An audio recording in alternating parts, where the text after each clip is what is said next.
1971 সালে বাংলাদেশের মুক্তিযুদ্ধকে কেন্দ্র করে ভারত পাকিস্তান লড়াইয়ের পর শত্রুতা অবসানের জন্য 1972 সালের জুলাইয়ে সিমলা চুক্তি স্বাক্ষরিত হয়। ভারত শাসিত কাশ্মীরের পেহেলগামে পর্যটকদের উপর বন্দুকধারীদের গাড়িতে হামলার ঘটনায় ভারত ও পাকিস্তানের মধ্যে নতুন করে উত্তেজনা দেখা দিয়েছে। দুই পক্ষই প্রতিশোধমূলক পাল্টাপাল্টি পদক্ষেপ নিয়েছে।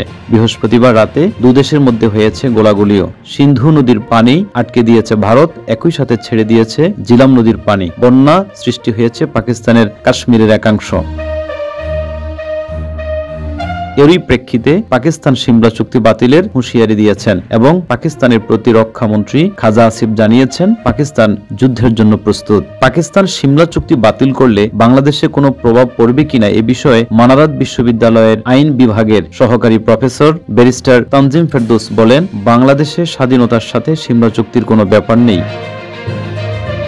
এখানে পাকিস্তান ভারতের সিমলা চুক্তি হয়েছে কাশ্মীর ইস্যুতে। এতে বাংলাদেশের আতঙ্কিত হওয়ার কিছু নেই, বরং এখানে একটি শিক্ষা আছে। সেটি হচ্ছে ছোট জাতিগুলোর আত্মত্যাগ বড় জাতিগুলো তাদের কিভাবে মিসইউজ করে, তাদের স্বার্থে ব্যবহার করে। ভারত যেভাবে বাংলাদেশকে খেলার গুটি হিসেবে ব্যবহার করেছে, সিমলা চুক্তি হচ্ছে তার একটি উদাহরণ। আমরা একটা স্বাধীন দেশ, আর সিমলা চুক্তি হয়েছে ভারতের সাথে। বাংলাদেশের সাথে তো তাদের কোনো চুক্তি হয়নি। সুতরাং পাকিস্তান সিমলা চুক্তি বাতিল করলে বাংলাদেশে কোনো প্রভাব পড়বে না বলে মনে করেন এই আইন বিশেষজ্ঞ।